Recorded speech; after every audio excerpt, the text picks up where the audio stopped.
looking for something. A new way, a new understanding, a connection, some comfort. You've got questions, and Light on Living puts the spotlight on all the answers so you can shine. Lift and lighten the load of life's challenges and learn simple and easy ways to live a healthy, happy life. You'll gain insight and start to see things in a new way that motivates you.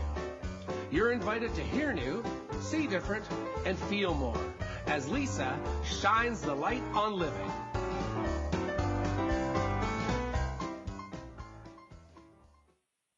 Welcome, everyone, to Light on Living. I'm Light Coach Lisa, holistic nutritionist and life coach, helping to lighten the load of life's challenges. Today, I'm going to really be enjoying today's show, more for me, a little bit of a selfish reason, but I'm really okay with that.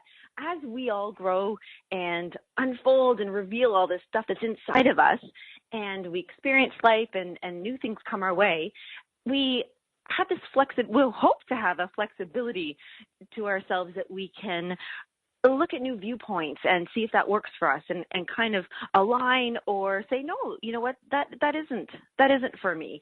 And I want to start off with just a few quotes because today is truly going to be story time show. I've got a few stories that I'm going to be reading from it and sharing, but a really neat quote that I just found, it was by Mark Twain, and he said, "A man cannot be comfortable without his own approval."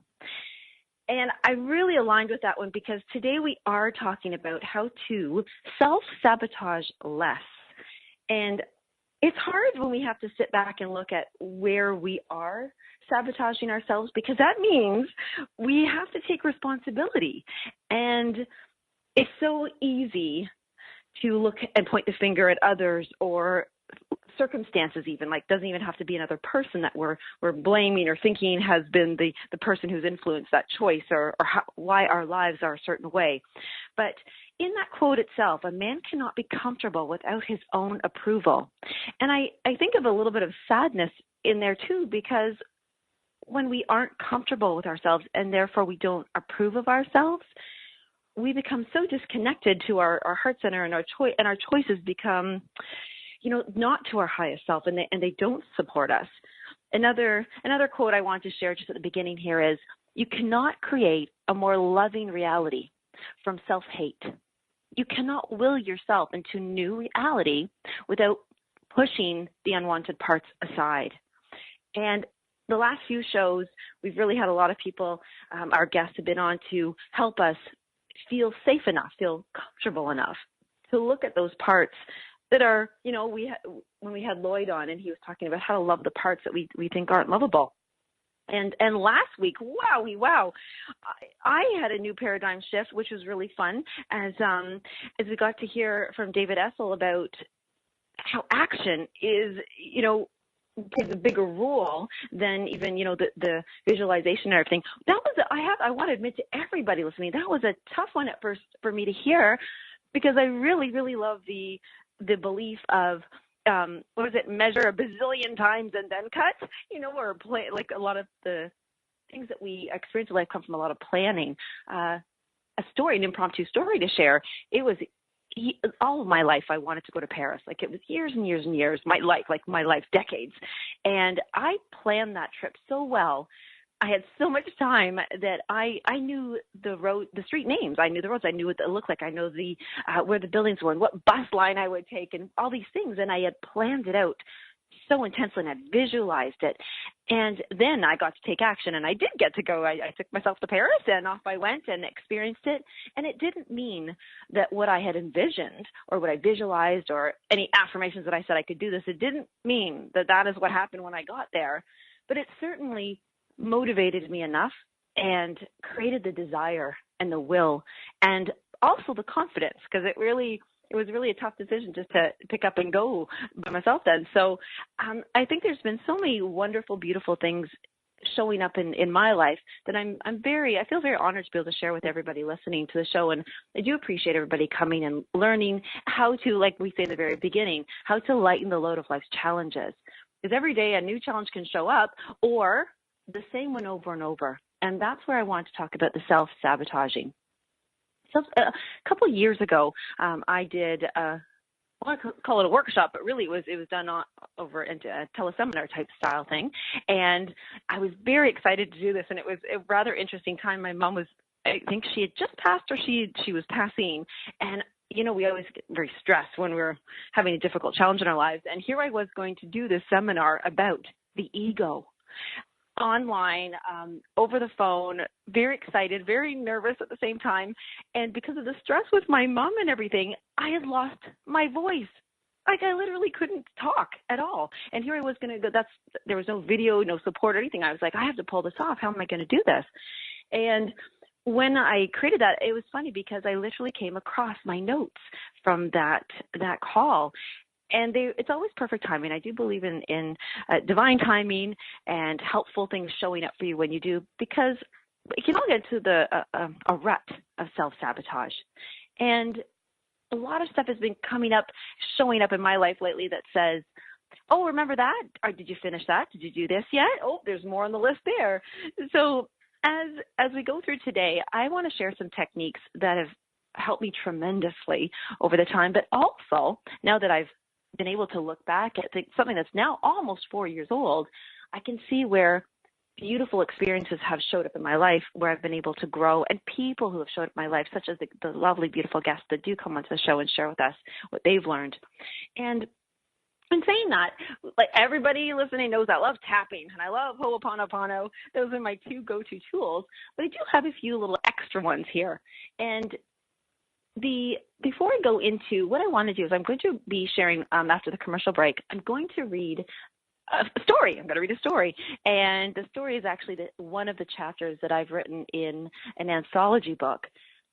I didn't even know what the word anthology meant, actually, when I knew I had them, I owned them, but I didn't exactly know what they were. And really an anthology is when many authors come together and they share a chapter or a story or two, and they create a book that has a theme to it. Now, this book, of course, is called Soulful Stories of Love and Empowerment.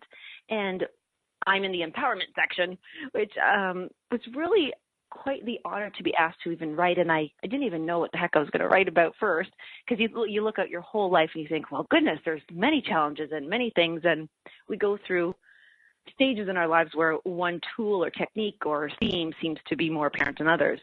And I'm going to be reading that chapter when we return, but the main things about it really was when you look back and you wonder, why am I here? Not why am I here on the who am I, where am I here, but why am I exactly where I am? Why am I in this place? Why are the people in my life who are in my life? Why am I doing the career that I'm doing? Why am I experiencing pain or illness or health that I am? All these things. And the ego really does come up. And when I talk about ego, I'm not talking about somebody with a big ego, like that comment that you would hear about somebody who's all into themselves and vanity and all that stuff. Really what I'm talking about is the self-esteem part of ego and the identity that we connect with and we align and who we believe we are and who we present to the world. And I kind of was breaking down self-esteem. Like, okay, what is this self-esteem business? And how do we have great self-esteem, and what insults our self-esteem? What injures us that we feel that we don't have such great self-esteem, and really how to work with that? When I was looking at self-esteem, I broke it into a couple words. I love words. They hold so much vibration and power to them. Self-esteem came up in a few things. And first of all, I thought a very obvious one, I think, would be confidence. And a lot of people think, I just don't have the confidence to do that. And maybe that's why they're not taking action. Really want to break the word confidence down, because especially I'm hearing David Essel last week and talking about taking action. There's a lot of things that do come into play of why we do take action and why we don't take action. And confidence is something I definitely can pinpoint where I have it, really strong confidence, and I can tell where I don't have the confidence, and I know what I do when I don't have the confidence. I know where I sabotage these things. And a good thing about confidence is having a successful track record. Now, in order to have a successful track record, we actually have to do things to have the success in there. And I was thinking about, how do I get to that point? Like, how do I know what my ability, like if my self-esteem is going to be really high, then I'm going to be confident and I'm going to recognize my abilities. And the ability really is, again, back to taking action. It's how capable am I doing this? And what comes to there is it requires me to have a willingness to try. Again, where does that come from? Like, I really want to go backwards on this because I want to get it right down to that little seed. Like, where is it coming from? And if I don't have the confidence and I can't prove my ability, where am I limiting myself? Where am I not believing that my life is worthy enough? Like, why would I, if I have low self-esteem, why am I walking through this world thinking that I'm not worthy and that I don't have this value? When I was growing up in school, I loved math, I loved numbers and words, and I always remember I think they told us it was a crocodile, the greater than or less than, and it was like a big mouth of a crocodile, and if the crocodile's mouth was open, like the little symbol, then that it was greater than. And I always think, well, in order to decide the value, the worth of something, we were taught in math that it was to compare to, comparing something to another. And in that comparison, I thought, well, where is the safest place to compare to? Because this requires judgment. And it requires judgment of other people, and it requires of myself. It requires judgment on action that I take and that others take. And that all came down to respect. And I thought about self-esteem and respect and how that includes pride, honor, and dignity. And the self-esteem part of respect and having that pride and honor and dignity really comes down to that self-love. And the chapter I'm going to be sharing with you when we come back, it's called The Blind Spot in the Bathroom Mirror. And it's going to be a story about sabotage and blind spots. So when we come back, we're going to find out exactly that story.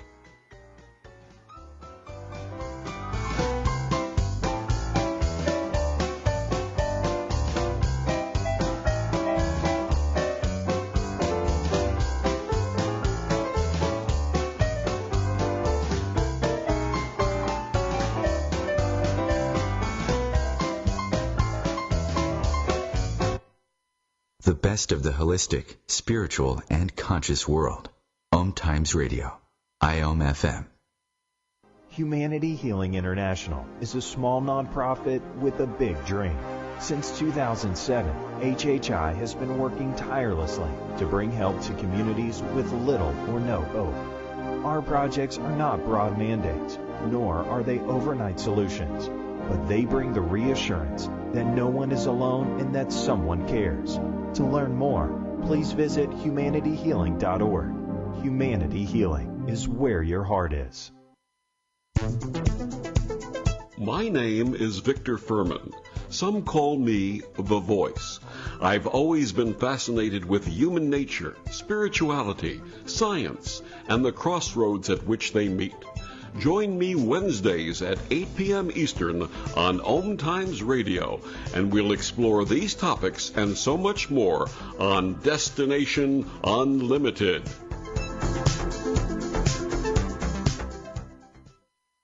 Welcome back to The Cat Show. Up next, we have Nico.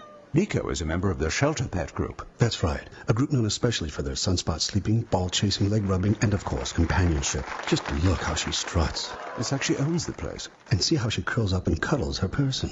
The pitch on her purring is simply perfect. Nice one. Fantastic cat. But really the best way to know an amazing shelter pet like Nico is to meet one. Visit theshelterpetproject.org today. Adopt. Brought to you by Maddie's Fund, the Humane Society of the United States, and the Ad Council.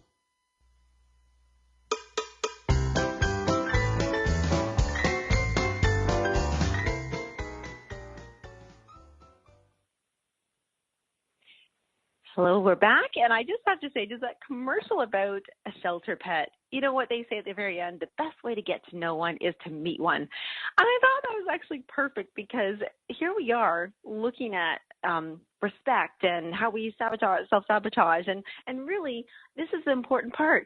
We have to meet ourselves. We have to get to know ourselves, and therefore we have to meet ourselves, which is kind of, I thought that was a perfect little commercial before this. Before we went into commercial, I shared that I was going to read a story from the book soulful stories of love and empowerment. And the reason why I'm just so excited to share this story, it's a personal one for me, which is great, and it really shares some lessons in there. And then we're going to go into some techniques of really how to, when you're really at your lowest point, you're just wondering, why the heck do I keep doing this to myself? And how to love yourself through it, because we talk a lot about that. Oh, just love yourself, forgive yourself. Well, how the heck do you forgive yourself, or how do you forgive others? Because I do have a very sneaky, awesome tip on this one. And even I was surprised when it came across and thought, wow, that's a good one. I got to share that one. So I'm going to share the story. I'm going to be reading it. And it's called The Blind Spot in the Bathroom Mirror. Here we go. Ooh, this was going to be bad. I already felt awful, embarrassed, kind of scared actually, but I couldn't even imagine how Mom and Dad were going to react or what they would do to me. I couldn't imagine any worse punishment than how badly I already felt. I was a little girl. I had friends, a loving family, and I did well in school, but something made me lie to my best friend. I lied to feel that I was better than the other kids. I lied so that she would like me more than them. Looking back now, I can't even imagine how ego snuck in so quietly and quickly, but it did, and I fell victim to it. What I thought was a harmless lie caused a domino effect, eventually leading my best friend to breaking her arm. I truly felt awful and was already deeply sorry, but I was also a kid who lied, and there would be a punishment. Mom often yelled at us girls. My sister and I were two regular siblings, playfully poking at one another and testing each other's boundaries.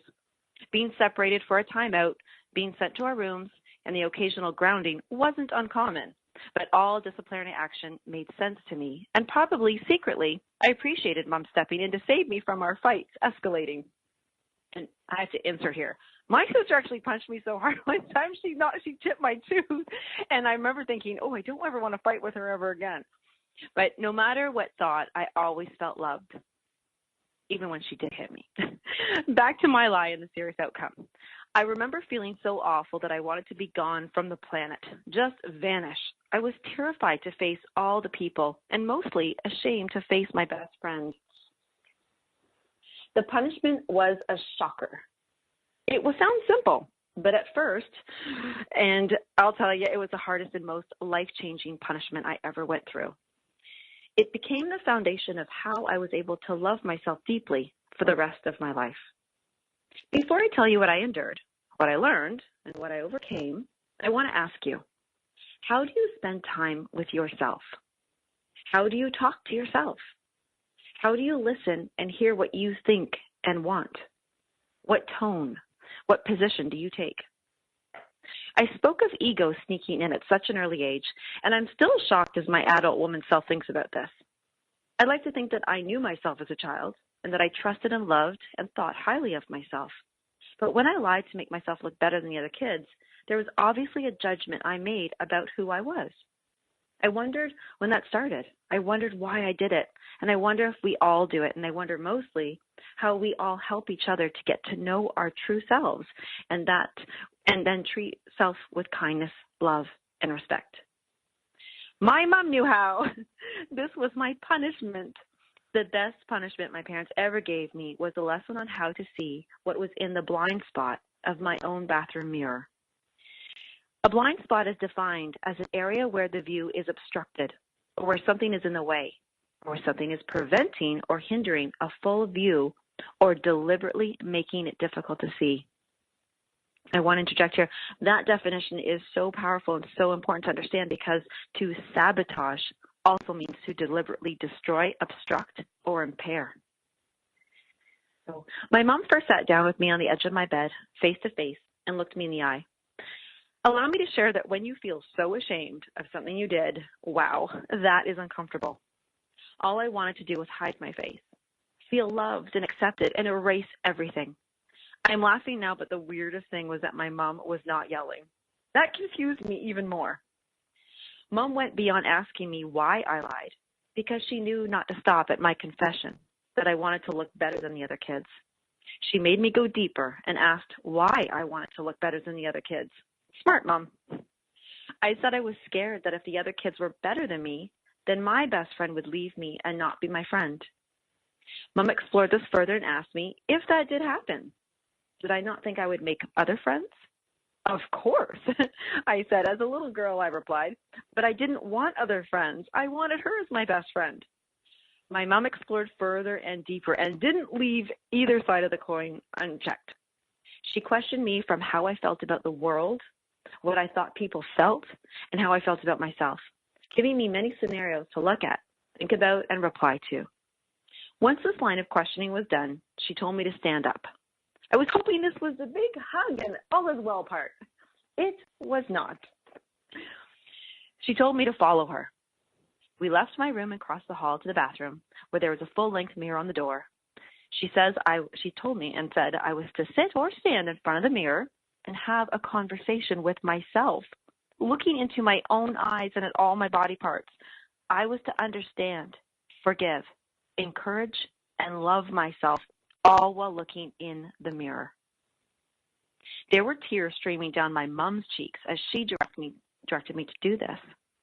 She said that it hurt her to know that her little girl she loved with all of her heart didn't love herself as much.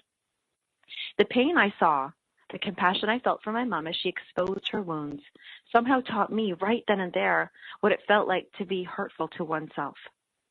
She was, in a way, a mirror, and in the reflection, I saw my own value and my worth. If I wasn't valuable and if I wasn't worthy, this woman, my mother, would not have such pain. I stood there in front of that mirror, shifting and fidgeting for a bit. Honestly, I was for sure thinking that my mom was around the corner spying on me to make sure I was following through. But something happened. I sat down. I sat still. I looked in the mirror and I looked through myself to what I now call the blind spot in my bathroom mirror. I started talking to all the parts of me that had been hurt, sad, judgmental, angry, and even scared. I offered them loving words as I would to a best friend, and it felt nice. I didn't feel lonely at all. I almost started feeling guilty for how great I felt and full of joy after doing something so awful. It was in that moment that I felt what forgiveness really was. My mom taught me how to know myself, how to forgive myself, and love myself in my perfect imperfections. When I came to my mom after and asked if I could come up for dinner, she said yes. But before that, there was one last part of the punishment/lesson. That was to phone my best friend and apologize to both her and her parents. Mom saw my face drop and shift with terror. She said, "Lisa, there's no need for fear. Courage comes to you in difficult times when your strength is built on self-love and self-acceptance. You can now do anything." Ugh, that was a toughie. Many of us stand in the front of our own bathroom mirrors. And the blind spots can be blocked by different things for different people. For some, it's a complete avoidance as they ignore and numb all of their pain and almost cower away from the beauty they deny. Others' blind spots are actually the love, the value, and the worth that they deliberately block and deny themselves if they allow the remaining parts of the mirror to lie to them and only show disrespect and judgment. Most often, the bathroom mirror hears, let's turn on the page, hears you again. You're getting old. You are old. You're ugly. You're better. Fix that. Cover that. Where did that come from? And the saddest, God, I look terrible. But it's not just the mirror that hears that. It's you. It's your spirit, your soul, your heart, and your brain that hears this as well. You feel this, and you start to become this. I was one lucky kid to have my mom make me check my blind spot. My ego still creeps in, and when I hear and I know it's getting loud, I actually get myself in front of a mirror fast, and I talk to myself. I have an honest conversation and explore what I'm feeling, and then I follow that same exercise my mom had me do. Understand, forgive, encourage, and love. I later found out that a Hawaiian forgiveness prayer called Ho'oponopono, which has, everybody's heard me talk about this, which has 4 very simple but deep lines. I'm sorry. Please forgive me. I love you, and thank you. And for me as that little girl, my blind spot was fear that I wasn't good enough as I was, and fear that I'd be rejected or abandoned. There have been many phases in my life where I had to check my blind spot and only saw what ego was reflecting back. And there were those times I wasn't standing in my true power and felt like felt life was not at my fullest potential. Now I make it a part of my lifestyle to check my blind spot and nourish the parts of me that need my acknowledgement, need my acceptance, and need my love. I have conversations with myself while looking into that mirror, into my eyes, and allow no shame to block or hide my light. So look into a mirror, check your blind spot, and simply start by saying, I love you, I accept you deeply and completely. I just have a little quote at the end here. It says, let the water settle, and you will see the moon and the stars mirrored in your own being, by Rumi. And thank you, everybody, so much for letting me share that with you, that chapter. I am so happy that I remember that. I didn't actually remember that I remember that story until months ago. I was really upset with myself, and that judgment was creeping in, and I, without even thinking, I marched myself up my stairs. I sat myself in front of the mirror, and I just sat there, and I didn't even have words. I just looked into the mirror, and I just had that memory of that event that happened, and I just started talking to myself with those love and acceptance. And really, though, that's the technique. We're going to go to commercial soon, but when we do come back, I'm going to be talking about the technique that we just said there about, loving and encouraging. Encouraging is so important. It's a tough one. And the forgiveness, the understanding, the going into the being the observer is actually what we're going to come to. And that's a really, really trick one. How the heck do we forgive? Especially as a child. And without our mom standing in front of us and showing the love from her eyes. That's a tricky one. Forgiveness is tricky. And just saying it doesn't do the trick. So the techniques, and of course, we're going to finish off the whole show with tapping. So you want to make sure you stay here for that, because it's my favorite thing to do. And we're going to come back and just do the techniques.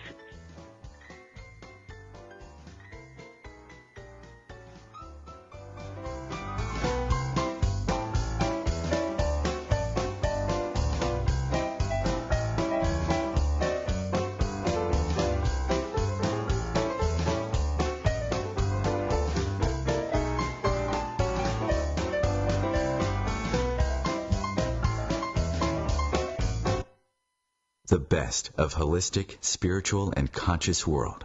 OMTimes Radio. IOM FM. Ascending Hearts is no ordinary dating site, but a spiritual dating site with a purpose, to link you with your soulmate. We engineer the serendipity so you can trust that you will attune with someone that has the same matching vibration as you. Ascending Hearts, the conscious dating site for the spiritually aware. Try Ascending Hearts for free. AscendingHearts.com. Grab a cup of tea or a glass of wine and tune in for Inspired Conversations with publisher Linda Joy on Tuesdays at 2 p.m. Eastern. Linda creates sacred space for leading female luminaries, empowering authors, heart-centered female entrepreneurs, coaches, and healers. A soulful venue where guests openly share the fears and obstacles they've overcome, wisdom and lessons learned, and the personal journey that led them to the transformational work they do in the world. Inspired Conversations to empower you on your path to authentic, soulful living.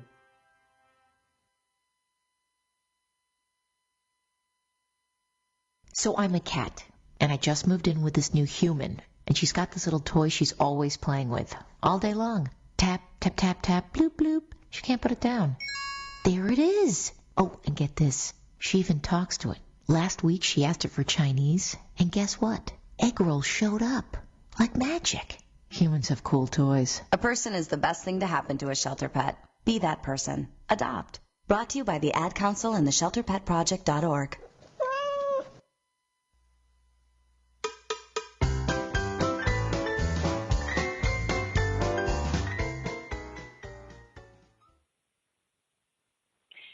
And we're back and just working our way through blind spots, basically. And, I was thinking about that, too. My dad was the one who taught me how to drive, and that's always to make sure you check all your blind spots. I mean, this is for safety and protection. And oftentimes, really, why we do self-sabotage ourselves.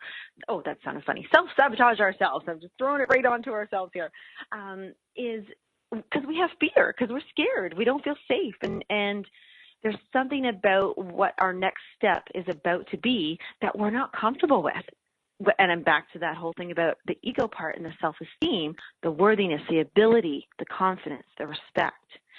I want to share a little bit about the ego so that we have a good relationship with it. I love the ego. I think the ego is so, it's us, and we want to get to know ourselves, just like the shelter pet, and really go there and say, okay, what's going on here? What is my language? What is my lifestyle? What are my actions?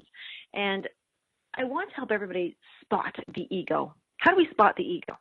Well, we allow the ego itself, we allow it to give us our identity, to define us.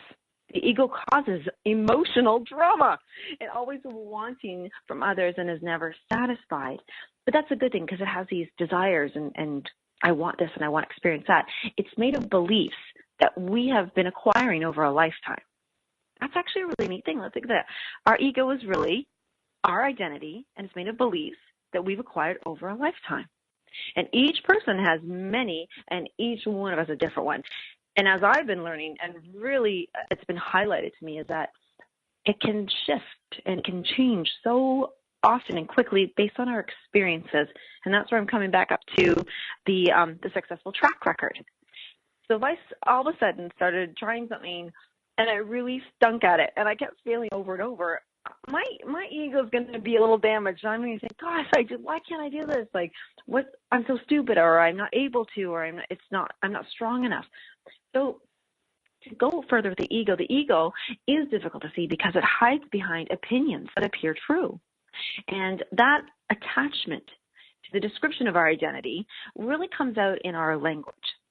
So some things you might recognize, really listen to what you're saying, even maybe not out loud, but where are you limiting yourself because of what you think and what you believe?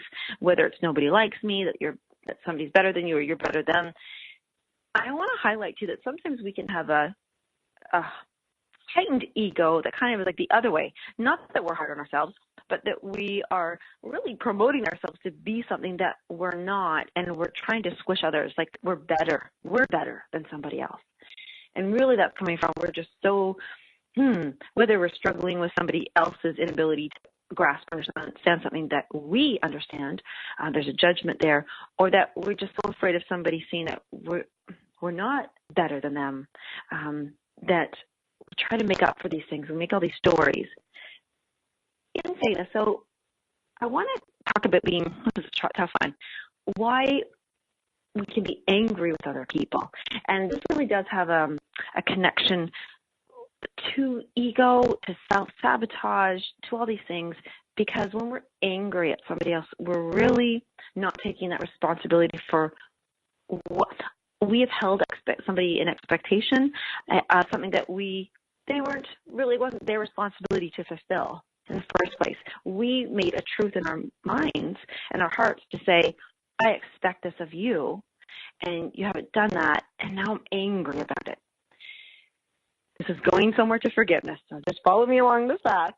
When we have such anger, it's really, we can turn a little finger around and say, wow, I'm angry at myself for trusting in my expectation of this person. I think one of the biggest things that people have anger over and then they end up sabotaging themselves in is our relationships. Somebody's hurt you and you feel that they've hurt you from so long ago, and you think you're so upset with that other person, but really there's such a hurt towards ourselves that we can't forgive ourselves for feeling, how could I be so stupid? Why did I stay? Why did I go back? How did I let them do that to me? How did this go so far? Maybe I'm not worthy. And so we hold on to anger. So anger is really quite a few steps before that forgiveness. And the neat thing that I found about forgiveness, because that's the whole Ho'oponopono thing, learning about that was really realizing and knowing, how the heck do I be an observer? Like how can I not have it? I used to get so upset with that. How can anybody just be an observer? How are they not having, an emotional response to this? And I want to share that was one of the most helpful things I've ever done and that takes practice too, by the way, because I can catch myself many times going, Lisa, you are not being an observer. So in being an observer, really having the the non-attachment to an outcome. And that's a tricky one. I've been asked this many times. If we're, how do we set goals, and how do we visualize if we are not attached to the outcome? And really, when we want to be the observer, but we still want to have goals and we still want to be in control of our lives, it's about letting go of that precise timing and the precise way. And you don't know how you're going to forgive. Just like when my mother was looking at me, I didn't have a clue that the way through my understanding of myself and my worth and value was seeing how much she loved me. That was, would never have known that. So what does it mean to be an observer? So I want to share this thing with you. You postpone moral judgment on any issue. That's a good one. That's a tricky one, because remember we talked about in self-esteem under the ego, it's about respect, and that's pride, honor, and dignity. So when you postpone moral judgments on any issue, since you feel you may not have understood all there is to understand about the situation, judgments always have something definitive about them. And here's the trick. But the heart is not interested in definitions.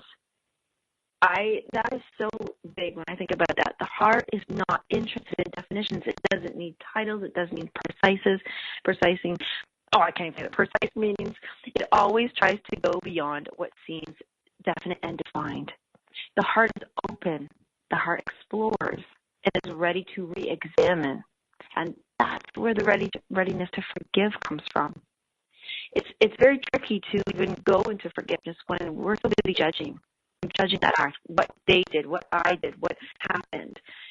And in the end, to really move beyond that is to become the observer. That's how we move into the heart. So when you use the ego-centered willpower, you can sense something pulling, in your stomach, in that solar plexus chakra. It doesn't feel right. You just know that you're there in the ego. And using your will in this way is an energetic happening that you can be conscious of. Like you could say, I feel this way. But whenever you feel this pull, accompanied by strong desire to have things your way, you are trying to mold reality to your wishes. And that is attached to outcome. You don't want to be there. You're trying to force your beliefs upon reality. And when you act from your heart, you go along with the flow of things. You do have your goals, you do have your desire, but you go along with the flow of things as they present themselves. You are not pushing, you're not forcing. And if you work very hard to achieve something and you fail to reach your goals time after time, please ask yourself, what chakra am I working from? What energy center? Is this pulling on my stomach? But how can I tune into my heart? And so I want you to say, whenever you're feeling that, you're sabotaging and you're forcing, you're reliving things, stop and say, am I trying to force a reality that maybe isn't true? And move into the observer. Look around. What is going on? And often you try to realize certain goals without truly going within. Like you haven't checked in with your heart. And you can see that all the experiences that have happened to you that way, they're not really serving you. You want to be on your own inner path with your own wisdom and with your own creativity. And I was having a really interesting conversation this morning about being the creator and being the one who's experiencing.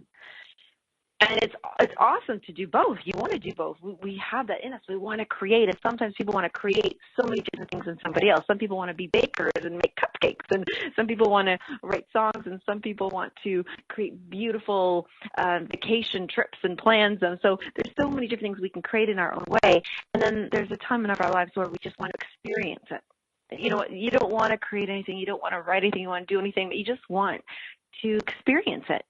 But I think it's so important to kind of have both sides of it in your life so that you can have that pride, have that successful track record of being the creator, and then experiencing it. So as an observer, you can see what's going on and see how you react and go into your heart.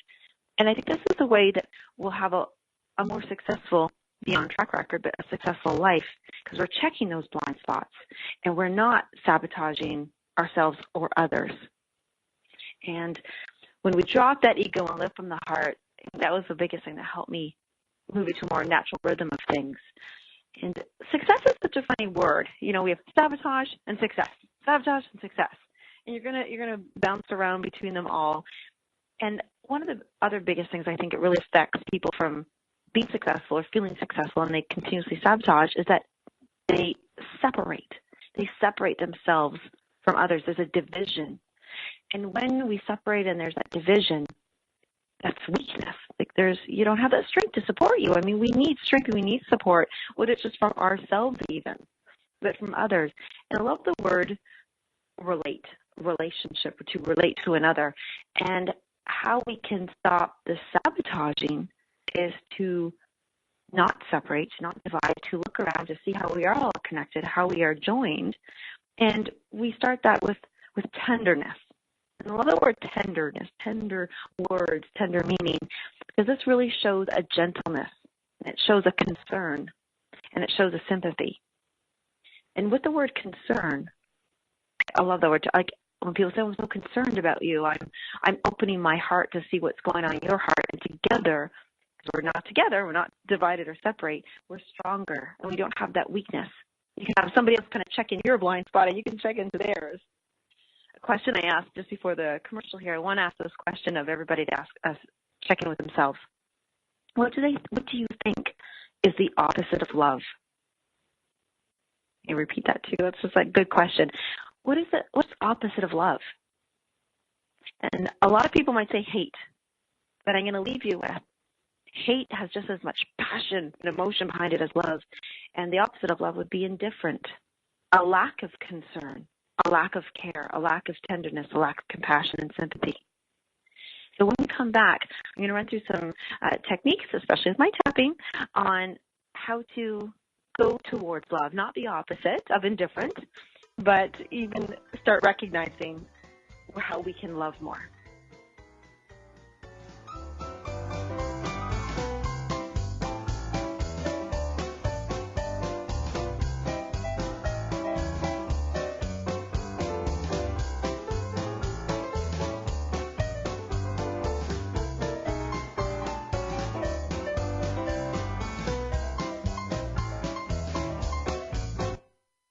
Connecting you with the best of the conscious minds in the world.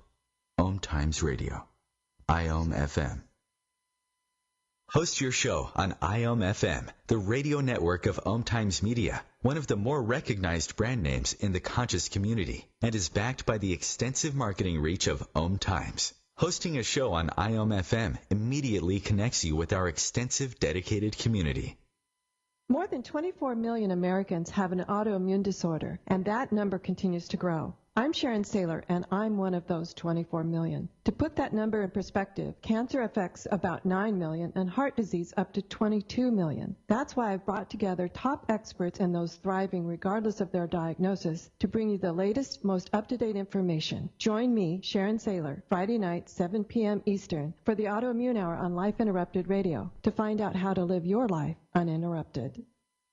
Me, a cat, moving in with a new human. It took a little getting used to. She has these weird games she likes to play, like this giant feather. She sticks it in my face. I swat it away. She sticks it in my face. I swat it away. It's almost like she thinks I enjoy it. But seeing how much fun she gets out of it, well, I guess it makes it all worth it.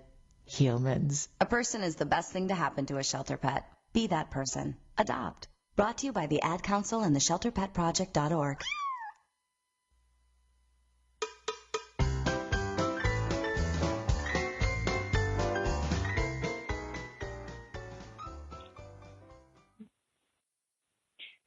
As we come back from my commercial, again, I love the cats. I just want to thank everybody for really hanging in here for this show. This is talking about the emotions and how to love ourselves and how to forgive ourselves. You know, I see it everywhere, of course, you know, the internet, on the Facebook, everywhere we see about this. And it is a tough one because in order to truly get there, it does require it to be, and I said this in the chapter, a lifestyle. And I love when we can commit to attending, you know, a yoga class once a week or whatever that is, just but very, maybe not sporadic, but just not every day. When we say something about a lifestyle and really getting to know yourself, it takes time, and it takes deep conversations, and it takes reaching out to others. And there's that action part that we talked about last week on the show. I want to go through some tapping. It's not the typical tapping that we've done. I'm not going to go through all the points. Now, EFT tapping, we tap on our points to do this. I want to just say these as almost like affirmations and tappings to go through. And then I'm going to close off with a few paragraphs from a chapter that one of a close friend of mine wrote in the book as well.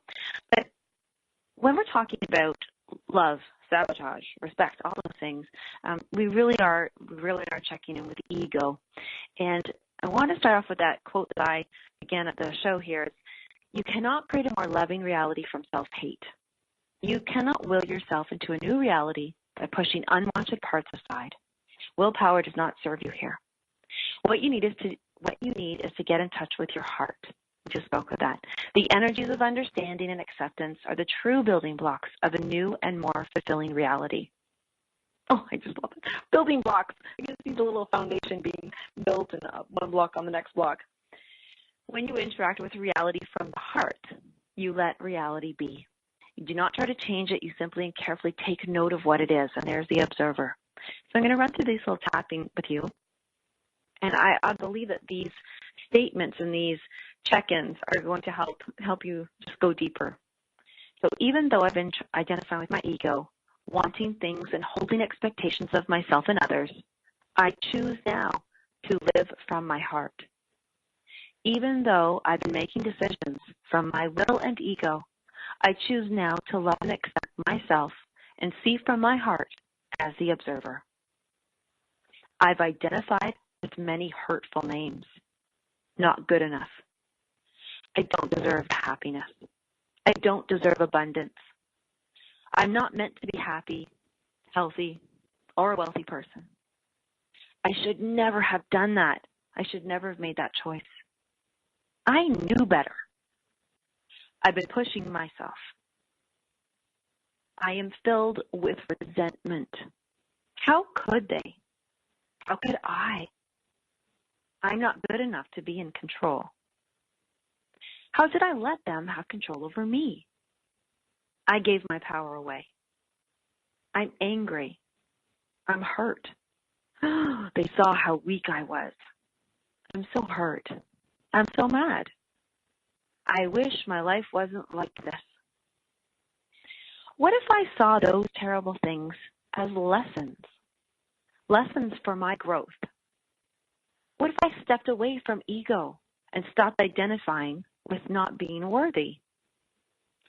Could I, for one thought, maybe a whole day, believe I'm worthy, worth even just a bit more than I've been wanting to believe? What if I could feel a little bit of forgiveness towards myself for not supporting my light, not supporting my voice? What if I could speak my mind? Better yet, what if I could speak my heart to one person? I choose to be the observer of my life now. I choose to release judgment of others. I choose to release judgment of myself. I choose to speak my heart and love and accept that it supports my growth. I'm sorry. Please forgive me. I love you. Thank you. So it was a little bit of you can tap along to that or just hear it and just say it and let it go through. And I love closing off with the Ho'oponopono there. There's just such depth to really accepting ourselves and just believing. And I love it said, could I for one thought? If you could just put your thought one way. I have a friend that struggles with she can't even say the word beautiful. It can't come out of her. She just doesn't, it hurts her almost because she is in so much pain from it. But we start with just, you know what, then don't say it out loud. Just for one thought. Be safe in your mind to think that one thought that maybe you are just worth that much. So with talking about worthiness and control of our own lives, and if I was just strong enough to make a decision, I want to share with you just a few paragraphs from the chapter. You have to read the whole book or the whole chapters if you want to hear, but Cherise Morris is just an absolutely beautiful writer, and I've chosen 3 or 4 paragraphs here I just have to share with you. And to give you a little bit of background, when she wrote this chapter, this was it was very difficult for her to share in public, and I'm just so proud of her, as I'm proud of everybody who can step out into a little bit of light, at least so that their own hearts can see them. But I'm going to just read this and see how everybody feels with this when I'm jumping into the middle of the chapter here.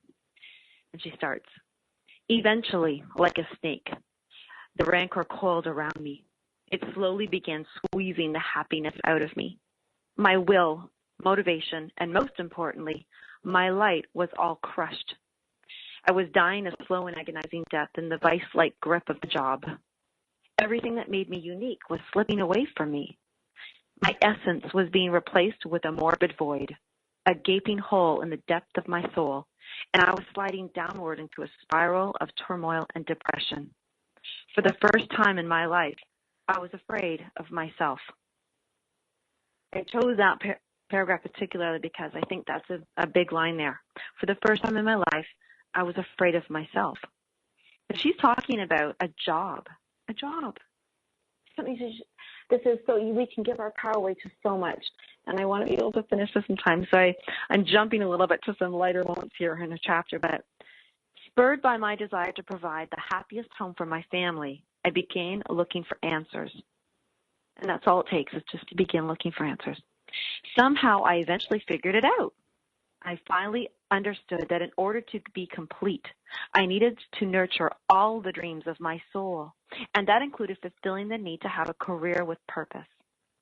Before I could find my true destiny, I needed to believe I was worthy of receiving it, not only as a mother and a wife, but worthy as an individual.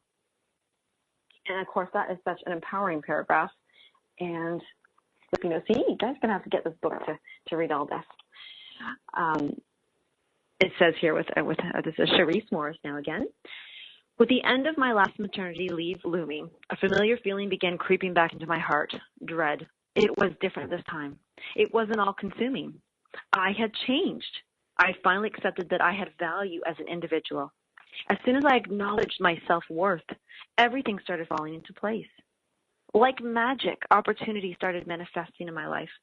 Amazingly, my outlook towards my job changed, and at long last I saw it for what it was, a source of income while I transitioned to a new career." I chose that paragraph to highlight that becoming, first of all, acknowledging her value, and then being the observer. That she literally, the same job that was strangling her and making her be afraid of herself, she literally changed her outlook. And all the pain, back to her book here, all the pain I've experienced has made me realize that I want to help heal people. I have started training as an energy healer, and my goal is to work with children. I may not know exactly where I'll end up yet, but I know I'm headed in the right direction, and it feels wonderful. Like a phoenix rising from the ashes, I too will rise from the traumas of my past. And that is exactly it right there. I may not know exactly where I'll end up, but I know I'm heading in the right direction. And that all starts with just that one thought, that one acknowledgement. And I do want to share with you that her chapter is actually called Phoenix Rising.